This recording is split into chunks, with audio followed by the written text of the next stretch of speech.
The chandelier's golden light cascaded over the ballroom, a shimmering sea of crystal that bathed the elite in an almost divine glow. The Grand Venetian Hotel's annual gala was the event of the year, where billionaires, moguls, and influencers mingled, their laughter and clinking wine glasses a symphony of power. Marcus Kane stood near the edge of the opulent room, his dark blue Armani suit tailored to his athletic frame, his deep brown skin catching the light as he spoke into his phone. His voice was low, controlled, but his jaw was tight, betraying a tension that only those who knew him well would notice. As the youngest black CEO of Horizon Innovations, a tech empire revolutionizing renewable energy, Marcus was no stranger to high-stakes negotiations. But tonight's call was different. It was about the deal, the $1 billion contract with the Vanderholt Corporation that could redefine his company's future. Across the room, Isabella Vanderholt, the glamorous blonde wife of billionaire Richard Vanderholt, stood in a circle of admirers, her white gown hugging her curves like a second skin. Her laughter was sharp, cutting through the hum of conversation, as she pointed playfully at a woman in a green satin dress snapping photos on her smartphone. Two men in tuxedos beside her chuckled, their eyes gleaming with the kind of sycophantic adoration that followed Isabella everywhere. The room was alive with drama, the air thick with ambition and unspoken rivalries, and Marcus felt it all, like a current running beneath the polished surface. Marcus ended his call, slipping the phone into his pocket, and scanned the room. His eyes locked briefly with Isabella's, and for a moment the noise faded.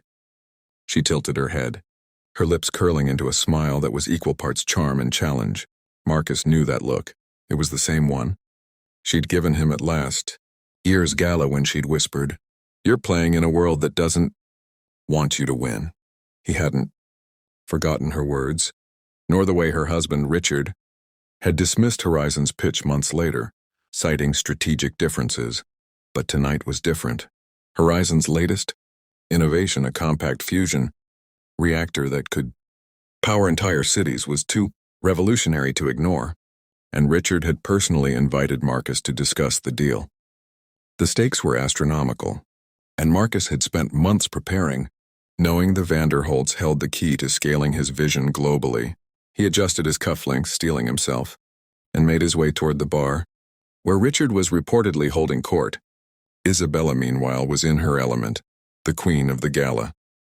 Her laughter rang out again as she recounted a story about outbidding a rival for a private island. The woman in the green dress, a tech influencer named Lila, nodded eagerly, her phone capturing every word for her millions of followers.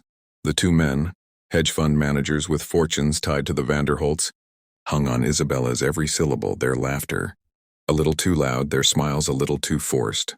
Isabella thrived on this. Attention was her currency, and she spent it freely. But beneath her radiant exterior, a flicker of unease stirred.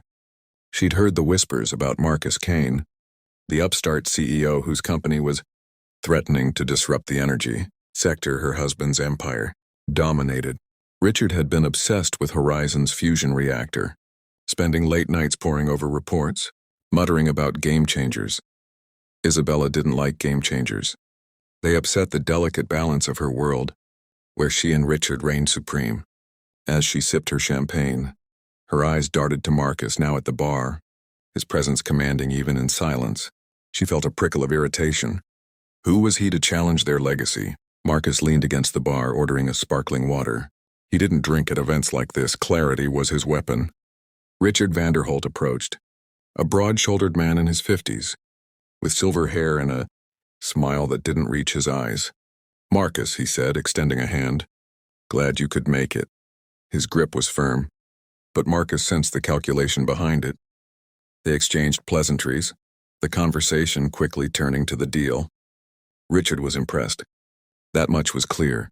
Horizon's reactor was a technological marvel, and the numbers were staggering. Clean energy for millions, at a fraction of the cost of traditional sources. But Richard was cautious, probing Marcus with questions about scalability, regulation, and timelines. Marcus answered with precision, his confidence unshaken, though he couldn't shake the feeling that Richard was holding something back. "Let's talk specifics tomorrow," Richard said finally, clapping Marcus on the shoulder. My team will set up a meeting. Bring your A game. Marcus nodded, but as Richard walked away, he caught Isabella watching them, her expression unreadable. The night wore on, the ballroom growing louder, the air heavy with perfume and ambition. Marcus mingled, shaking hands with investors and deflecting questions about Horizon's next move.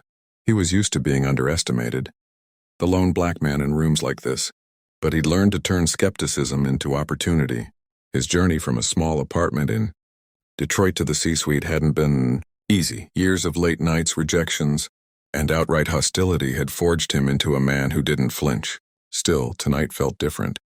The deal with Vanderholt was personal, a chance to prove not just his company's worth but his own. He glanced at his watch, 11:30 p.m. The gala was peaking, and he decided to step outside for a moment of fresh air. As he moved toward the terrace, he passed Isabella's group. Her laughter stopped abruptly, and she called out Marcus Kane, the man of the hour. Her tone was playful, but there was an edge to it. He paused, meeting her gaze. "Just enjoying the evening, Isabella," he said smoothly. She raised her glass, her smile sharp. "Oh, we're all enjoying you. Quite the show you're putting on."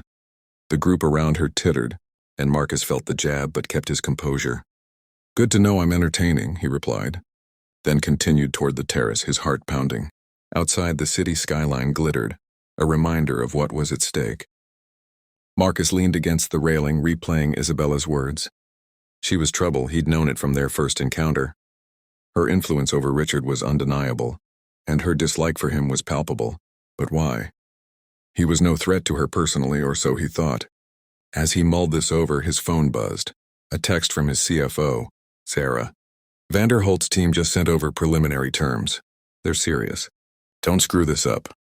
Marcus exhaled, a mix of relief and pressure settling in. He was about to head back inside when he heard heels clicking behind him. Turning, he saw Isabella, her white dress glowing under the terrace lights, a glass of red wine in her hand. "Running away already?"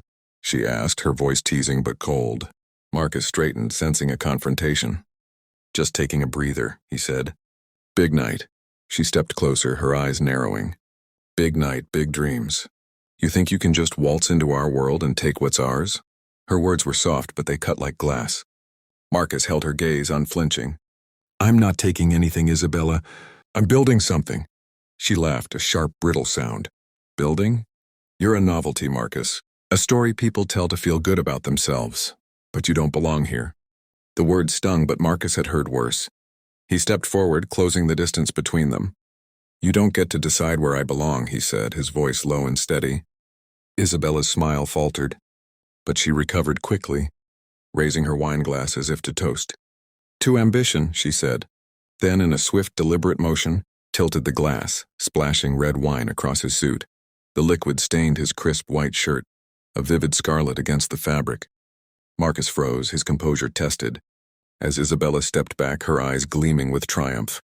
"Oops," she said, her voice dripping with mock innocence.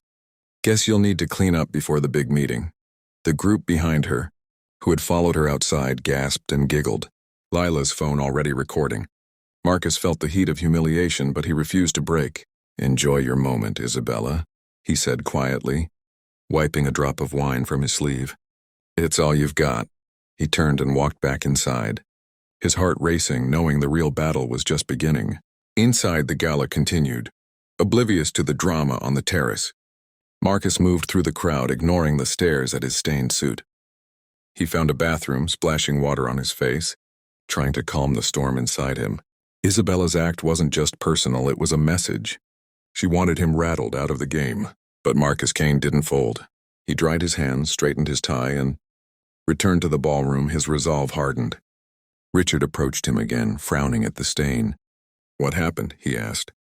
Marcus forced a smile. "Just a little spill. Nothing I can't handle." Richard nodded, but his eyes lingered on the stain, a flicker of doubt crossing his face. Marcus knew he had to act fast. The deal was on the line, and Isabella had just raised the stakes. As he mingled, he overheard whispers. Isabella's stunt was already spreading, a viral moment captured by Lila's phone. He needed to turn this around, and he needed to do it tonight.